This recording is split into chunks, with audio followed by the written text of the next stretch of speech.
Hey everyone, welcome back to the channel. It is lukemick here, as always, and in this video I would like to bring forth a fresh selection of Criterion Collection recommendations from the shelf back there, of course, for the upcoming Barnes & Noble Criterion sale. We get it every year. This year I don't think is going to be any different. At least I have not heard otherwise. Usually the sale starts in the first week or weekend of July, which is right around the corner now, so I'm expecting that the sale will start in just a couple of days as of posting this video. And if you are not prepared for the sale, well, you will be after seeing what I've got up my sleeve here with these recommendations. These are all films that I have watched pretty recently or gone back and rewatched, or films that have just been stuck in my mind ever since watching them. But they're all just films that have been in my repertoire of viewing lately, and I just wanted to take a moment to highlight these films because honestly, I don't think I've ever really talked about any of these on the channel before except for one of them, and it's going to be the first one I talk about here. So without any further ado, let us start this recommendations video with the first one I've gotten my grasps here.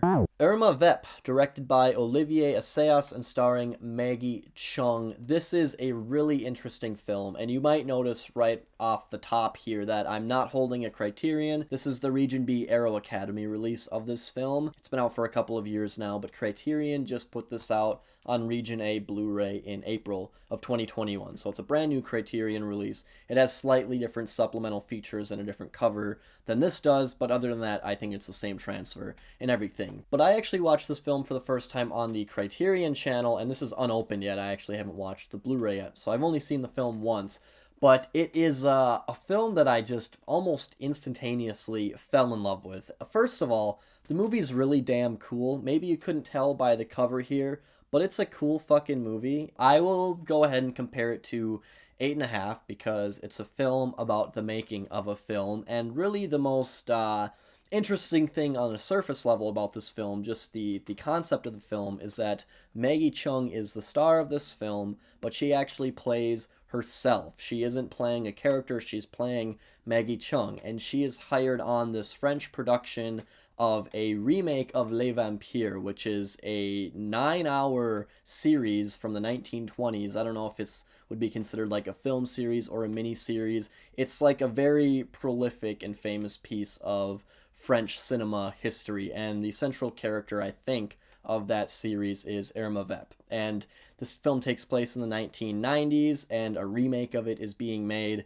and she's cast as that central character. And so that's her role in the film, and her character and herself in this film is you really instantaneously gravitate towards her and just grasp onto her, because like the audience, she is very much somebody who in the situation is really out of her element because, you know, she's cast in this project, she's there to do her job, she wants to perform the way that her director, whom she is putting a lot of faith in, to perform the way that he wants her to, but everybody on this set is not passionate about this project. It's a project that a lot of people are questioning, like, why are we like doing a remake of Les Vampires? Like, what's the point? The costume people aren't getting along with the lighting people, the director isn't getting along with everybody, and the director that is selected for this project is a sort of contemporary master of French cinema. He's kind of referred to as like a legend of film in this film, at least his character is. And he's someone who is older in age, and his career is kind of on the downfall a little bit, and a lot of people have felt that he has lost his edge in recent years, and all of a sudden he's directing this like random remake of Les Vampires, and they don't understand why he wanted to cast Maggie Cheung so bad. And it's just a really interesting film to watch because you get all of these clashing personalities and just artistic ideas that are just not going well together, and nobody's getting along. A lot of people are confiding in Maggie Cheung and kind of feeding her rumors and telling her about other people, and she's just trying to play professional and say, oh yeah, you know, I don't really want to get involved in your drama with this person, but I'll hear you out and be someone for you to talk to. But it's just like such a hectic and chaotic and just really awkward situation that Maggie Cheung finds herself in this film. And she's, you know, the observer and experiencing everything happening around her as if she's like a member of the audience watching the film. And it's just a really interesting thing to watch. And I also really like the directing style. It's very documentarian. There's a lot of handheld camera, and it just really gives you that great documentary feel of like you're actually watching behind the scenes of this film crew just spreading rumors about each other and just gossiping, and everyone's sort of turning their back on the director and not having any faith in his vision and just thinking that he's completely lost it and doesn't know what he's doing artistically, creatively, and even mentally. And the film overall is just so cool because its soundtrack is so perfectly curated and placed into this film. And there are these moments of the film that feel almost like a spy movie or an espionage movie, and it turns into this almost like dreamlike state in a few sections of this film where I'm left wondering, like, is this really happening? Is this just something happening in a character's head? It was just so much more than I was expecting it to be. I had never like heard of it until I just saw it on the Criterion channel, and I was like, I want to see more Olivier Assayas films. I like Maggie Cheung a lot, so I was like, this sounds interesting, and I was just so blown away by almost everything about this film. So Irma Vep, really highly recommended. I can't wait to rewatch it. I almost opened this up and rewatched before filming this, but I didn't. I wish I would have suggested it to Nancy, because I don't know if she'd really like this movie, but I want to watch it with her or with anybody else, because I'm the only person that I know in the physical world outside of the YouTube world and the Letterboxd world that has seen this film. And I think more people need to see it because it's a pretty fantastic piece of cinema. So that is Irma Vep. Next up here is David Cronenberg's Naked Lunch. This was one of the very first Criterion Collection Blu-rays I ever bought when I got out of high school, and I went through such an enormous David Cronenberg phase at that point in my life. I watched so many of his films, and I really forgot about the content of a lot of them, so I've been going back and revisiting, and this is one that I remember when I watched it.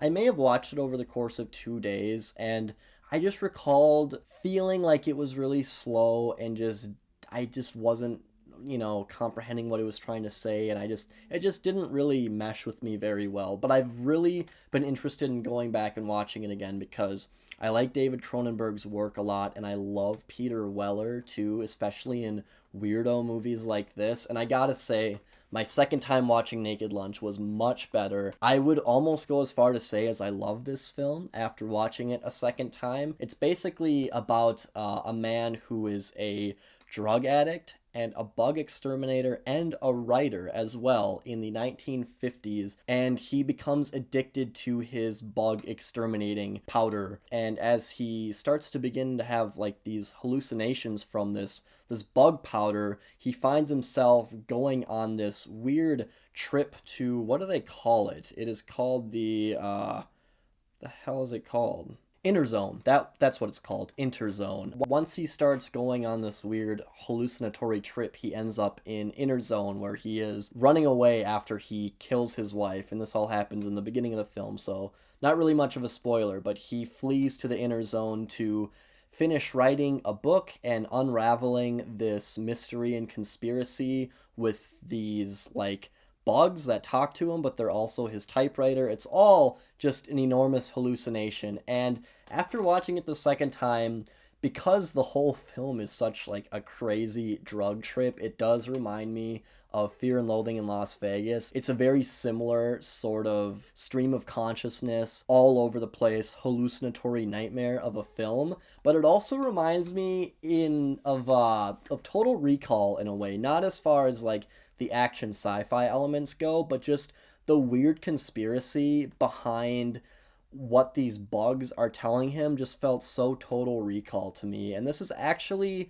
based on a novel or a series of writings from William S. Burroughs. And at one point, before this film was made, everyone had said that the book Naked Lunch by Burroughs was unfilmable and that it was just disgusting, pornographic garbage, but it was also really highly regarded by many critics of literature. And David Cronenberg basically approached the material and just, I think, had to kind of craft his own narrative around the writings of William S. Burroughs. And also drew inspiration from the life of Burroughs while he was writing his novel in the 1950s. But I feel like it was just the perfect marriage between the crazy, hallucinatory, just mind-bending writings of William S. Burroughs with the sensibilities of David Cronenberg and his films and his sort of body horror stuff, and just all of the weirdo sexual directions that he'll take his films in. And it just worked so well for me the second time, and the supporting cast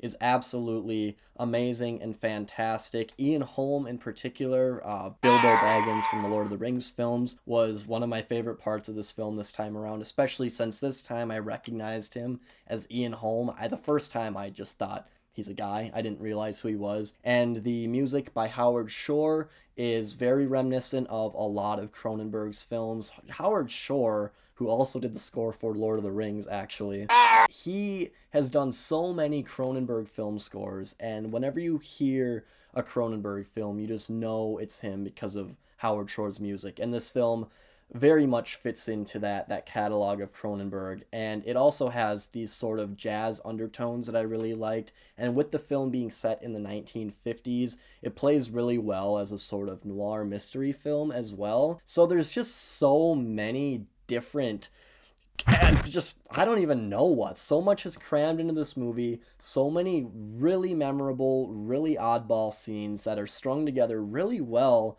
by David Cronenberg and his script. And it's just a film that I had a blast with the second time, and I loved it so much more than I did the first time. And I might go as far as to say that right now it's my favorite David Cronenberg film. So yeah, that is Naked Lunch. And I do want to point out that this one is actually licensed out by 20th Century Fox. So that's Disney now, of course. So I don't know what Criterion's relationship is with 20th Century Pictures, whatever the hell they call it now. But I don't know. I would just say that maybe grab this one soon because it's been on Blu-ray for a while, and who knows if it'll be going out of print soon. With that Paramount stuff, I think we're all a little paranoid about Criterion titles going out of print. So just keep that on your mind. But yes, Naked Lunch. The next group of films that I want to talk about here is actually a DVD box set from the Criterion Collection. It is Eclipse series number 38.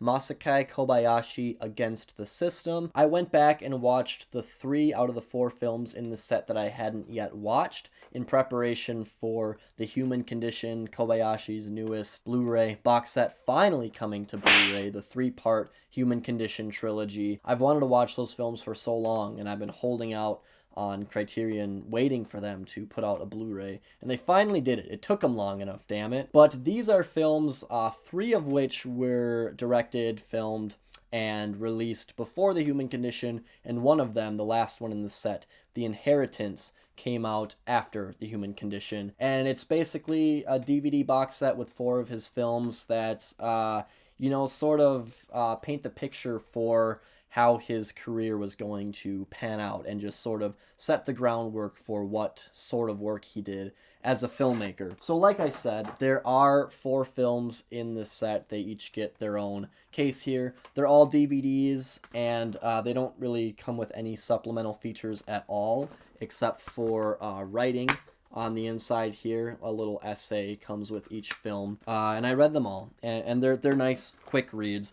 So I guess what I'll do with these, I'll talk about all these really quickly, and I'll just sort of rank them. I'll talk about my least favorite in this set first, and then my very favorite last. So really quickly, my least favorite film in this set would have to be Black River, which is a 1956 film that focuses on 3 separate characters for the most part, who live on the outskirts of a U.S. military base in post-war Japan. And the 3 central characters include a college student who has just moved to this town for some cheap rent, and he reads a lot of books and likes to keep to himself. And then there is a girl who walks around town and just strolls around with her parasol, and that's really all there is to her character. And finally, there is Killer Joe, who is the local gangster who gets involved in a lot of seedy and shady business deals around town, and he also has the name Killer Joe, so it's assumed that at some point in his life he has killed someone, or maybe killed several people. And you can probably see where this is going. These three characters get wrapped up in this love triangle where the college student and the girl are developing their relationship and borrowing books from one another, and the gangster is very jealous of this and decides that he has to put himself in the middle of them, and the rest of the film, as far as their storyline goes, just becomes very cliched, really melodramatic, and honestly a little bit difficult to watch because it's just so frustrating how poorly these characters communicate with each other. And the girl character, I don't remember her name and I don't know the actress's name, but I think she's somewhat famous. Her character is just so poor in this film. She is totally taken advantage of throughout the whole film, and she does nothing to defend herself or stick up for herself, and she doesn't try to remove herself from the situation. She basically just gives up, and it feels really dated and really old-fashioned that her character is just going to put up with the amount of abuse that she goes through in this film. It's really ridiculous and just kind of like uncomfortable and just annoying to watch. And the gangster character, of course, is the character who is the abuser. But even when she has moments with the protagonist of the film, he doesn't treat her much better. I mean, he doesn't treat her as bad as the other character does, but he says things that are also just really dated sounding. This film was made in 1956, and it takes place in a time and in an area where there's just a lot of bad stuff happening and there's a lot of instability. But it just felt too, I don't know, it was a little too misogynistic and just kind of weird to me. I don't know. I didn't really like the main plot of this film, but I did enjoy a lot of these supporting characters because, like I said, this film takes place in a sort of slum on the outside of a US military base, and it was really nice getting a glimpse into the communities that surround that area and the sort of lower middle class and their living conditions, and just the amount of, closeness that they share. The community that the college student lives in is really close-knit. They all basically live in bedrooms next to each other, and there are a lot of great moments where those characters are developed, and they have these sort of humorous situations, and they won't leave the main character alone. And their presence in this film made it way more enjoyable than it would have been if they weren't in the film. But yeah, other than that, I don't have much else to say about Black River. I don't hate the film, but it's very like middle of the road for me and just made me feel kind of like shitty after. So my third favorite film in the set is The Thick-Walled Room. This is actually one of the very first, if not the first, film from Japan that was openly talking about and exploring the U.S. involvement in Japan and their POWs at the end of World War II, and this film focuses on a couple of different prisoners of war, if you will, and how they are being held in these prisons for essentially just following orders. And it's just sort of a critique on the treatment of these people and how much were they really involved with the decisions being made that they are being held for.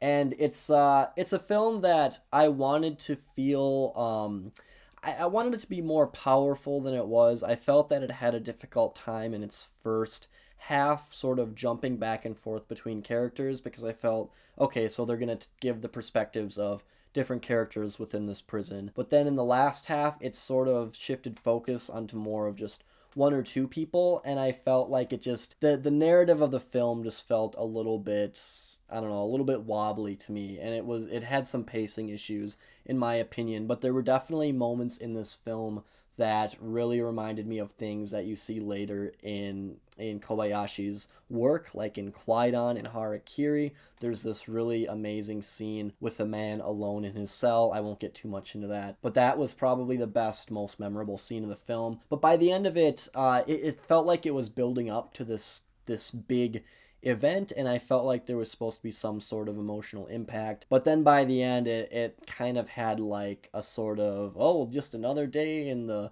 life of a prisoner, happy ending sort of thing. So this film was a little bit mixed for me. Really striking visually in some areas and a really interesting topic, but also just kind of rough around the edges. And I will also say that the DVD for this was pretty rough. The resolution really was not that great. It'd be nice if this one got a Blu-ray release and if they cleaned it up a little bit, because it was kind of hard to watch from a visual standpoint. And this is also the oldest film in the set. It was released in 1956 like a couple of the others, but it was filmed in like 1953. It was shelved for a few years because Japan didn't want to release it and be criticized or make the US or any other related countries angry by the content of the film. And Kobayashi wouldn't cut the film. He didn't want to cut anything out. So he stood his ground, and the film got released a few years after it was made, and that's the story of The Thick-Walled Room. My second favorite film in the Kobayashi set is The Inheritance, which is actually the most recent film in the set, coming out in 1962, so that's after the Human Condition series. And this is like a sort of it's a drama and a sort of like thriller, I guess, about greed and a dying man who has a lot of money. He's like the CEO of this company, and everybody around him wants to get a piece of the pie, as they say, but he actually goes to a few of his lawyers and his wife, his current very young wife, and he has a few illegitimate children, and he wants these people to find his children and bring them to him, and he wants to essentially judge them and see if they're worthy of getting a piece of his inheritance. And these are kids who are all almost adults. They're all almost like 18 years old or older. It's a film that has a lot of backstabbing and a lot of lies and deceit, and it's a good classic story about greed. I really don't have too much else to say about it. It was a good watch. I could definitely see this one getting some sort of Blu-ray release at some point. At least I hope they do, because it is clearly the more I don't know, just the more refined out of all the films in the set, I would say, and I think it deserves a Blu-ray release. And yeah, that's The Inheritance. And my favorite film in the Kobayashi Against the System set is I Will Buy You, a 1956 drama about professional baseball talent scouting. And how toxic of an industry it is. A lot like The Inheritance, it focuses a lot on characters' greed and bribery and the intimidation tactics that they use against one another. And it's also a very seething criticism into just professional baseball as a whole and how inhumane the process of talent scouting was at this era and maybe still is. It's a film that I just found to be really interesting and captivating the whole way through. I really liked the lead character, who was trying everything he could to get this star player on his team, and all of the hoops that he had to jump through in this film. And there were just other characters. It's been a little while since I watched this film, actually. It's been a few months, so I can't remember every character off the top of my head. That is I Will Buy You. It really doesn't seem like it would be the best or my favorite film in the set,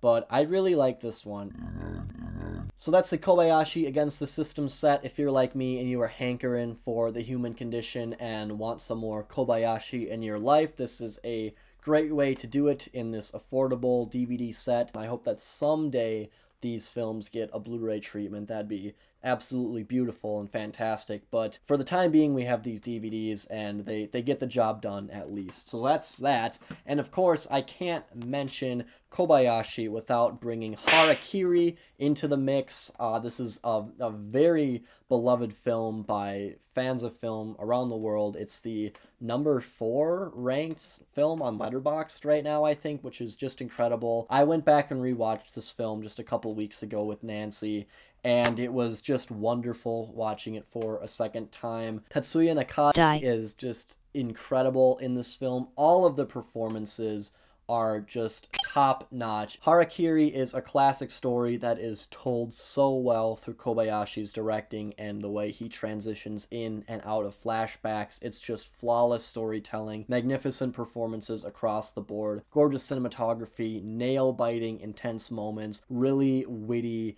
fun and intense dialogue back and forth. But that is Harakiri, a classic samurai film that also acts as a seething critique of the way of the samurai and the samurai code and the hypocrisy within that system. Just a really magnificent film that will, I think, always remain relevant in society, and it's just a fucking classic story. Harakiri, a must-own. I implore you to buy it and watch it. It should not disappoint. It's a great, compelling story from start to finish. Classic cinema. Gotta love Harakiri. Moving on to the next one now.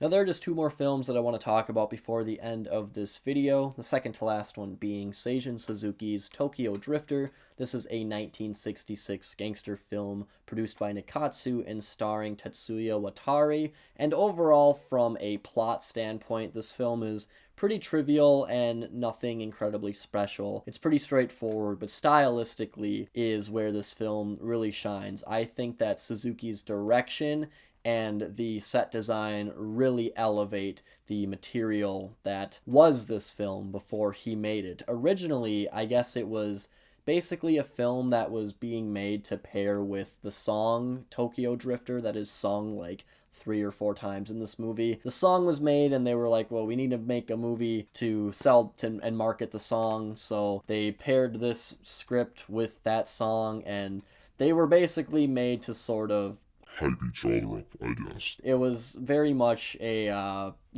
commercial product, but Suzuki, being the filmmaker that he is, was able to make this film a bit more special than I think it originally would have been. And this film is really just a flawless exercise in poetic storytelling. Our main character, Tetsu, is someone who is a really good killer. He works for the local Yakuza in Tokyo. He's notorious, but he wants to get out of the game, and he wants to go straight with his boss. Tetsu and his boss want to refrain from using their muscle and intimidation in their business operations. They want to cut ties with the Yakuza, and they want to run their business the right way, but this does not make the other gangs in the Tokyo area happy, and essentially they want to kill Tetsu and just get him out of the picture entirely, partly because of the things that he has done in the past, and they're also just sort of jealous and angry with him for feeling like he can just walk away from everything that he had once done. So the first act, there's this really complicated chain of events that essentially forces Tetsu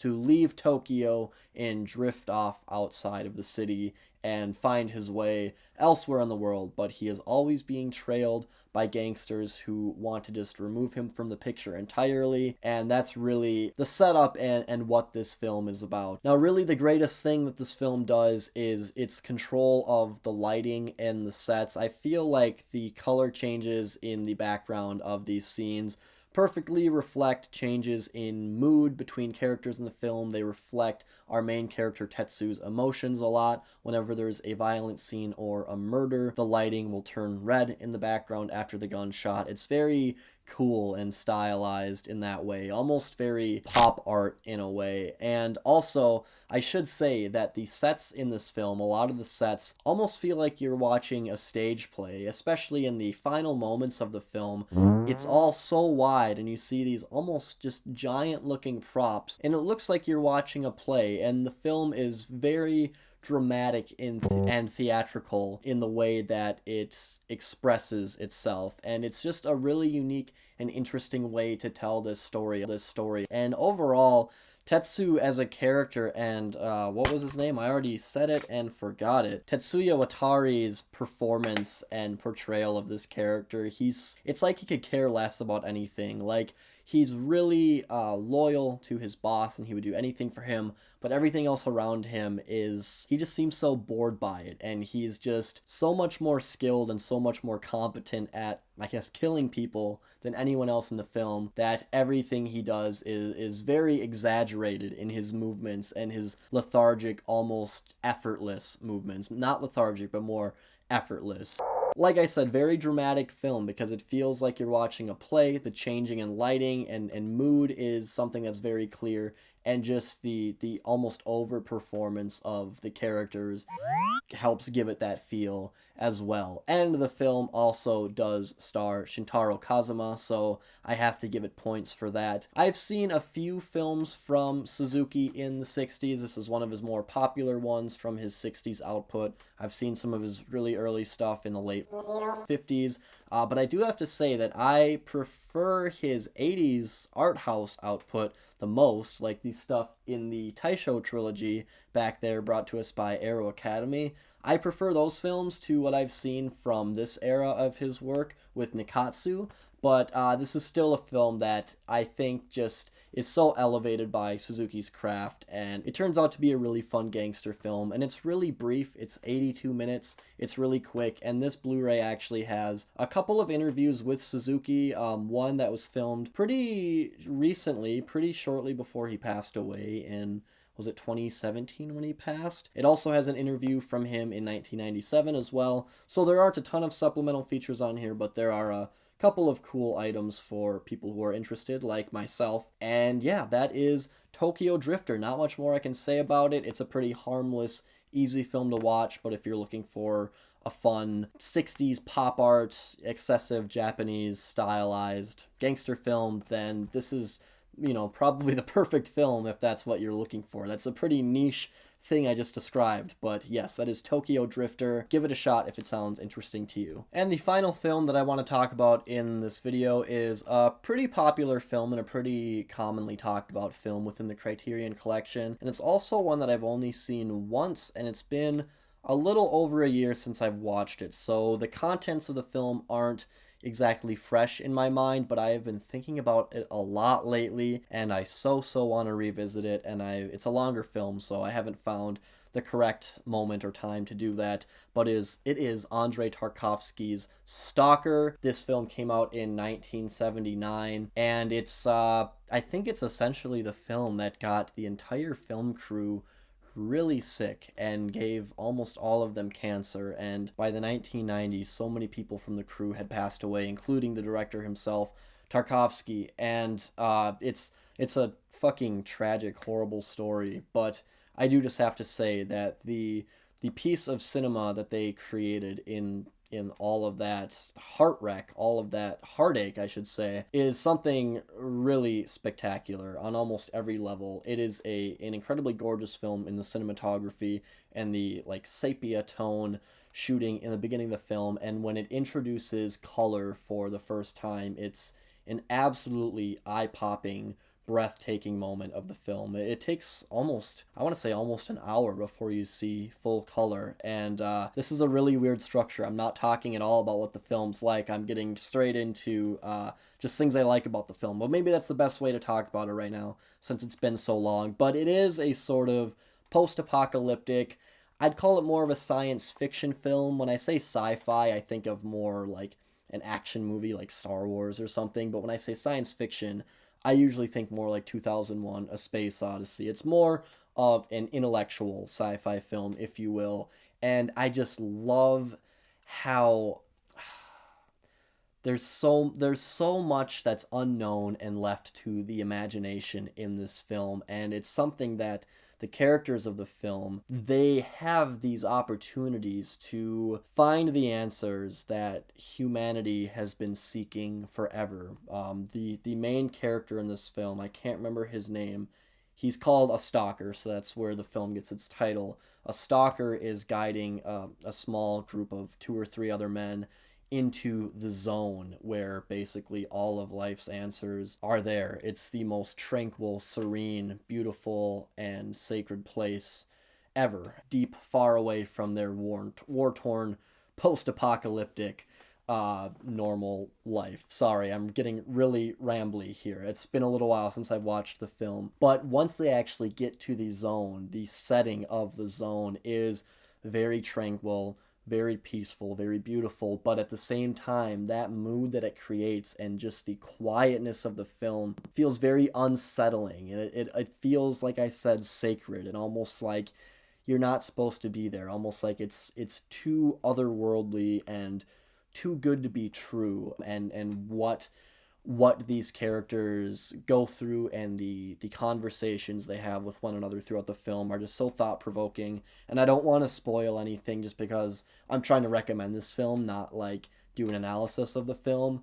But, you know, it raises so many questions, and it just really puts you in it and makes you think, like, if I were these people right now, if I was in their shoes and had this opportunity, what would I do with it? It's a beautiful, beautiful film. It's Andrei Tarkovsky's final Soviet feature, is what it says right at the beginning here. I don't know why I just started reading while I was talking, because I got lost in the mysticism of the back of the case here. But yes, Stalker. Not much else I feel like I can say in a very clear-headed way right now. It's been a while since I watched it, but I so want to rewatch it. I've been thinking about it a lot lately. It was about this time last year when I watched it for the first time, and I don't know, I'm almost feeling like nostalgic for it in a way now that it's been a year. But yes, that is Andrei Tarkovsky's Stalker. Magnificent, fabulous, amazing film. So yes, highly recommended by me. Okay, and just one last look here. These are all of the films that were talked about in this video. I'll leave little timestamps below so you can go back or skip around or whatever you'd like to do to hear me talk about whichever title you're more interested in. But that is pretty much everything that I have for this video. I have done 2 other Criterion Collection recommendation videos like this in the past, which I will link down below and maybe put their tags somewhere up here for you to see in case you want to see other films that I've recommended in the past. There's like a good at least 10 other films that I've talked about in this fashion in preparation for these sales. So check that out if you are interested. And also let me know down below just which films you're planning on grabbing during the sale this year. There are only 2 titles right now, 3 titles actually, I'll get to that really pop into my mind. It's the Human Condition trilogy. That is going to be a must-buy for me. I cannot wait for that. Memories of Murder, the Bong Joon-ho film. I had the pleasure of seeing that in theaters for the first time ever in like, I think it may have been October. It was actually kind of a while ago now, but I'm really excited to get that one on Blu-ray. It's a magnificent murder mystery film. And also All That Jazz. During one of my last Criterion Collection haul videos and during the flash sale, I really wanted to get All That Jazz. This might be the day where I finally buy All That Jazz because I've been holding off on it forever, and I just was like, I'm gonna buy it. I'm just, it's in my mind. I want to watch it. I'm gonna get it, but it was sold out. So I'm hoping I can grab that one on top of The Human Condition and Memories of Murder, and of course any other things that pop into mind and I see. But anyway, that's pretty much all I have for this video. I want to thank you all for watching so very much. I truly appreciate it. Every single one of you that sticks around and watches and likes the videos and comments down below. Very much appreciate it. I hope to see you all again soon. Enjoy the sale, everybody, and I will talk to you later.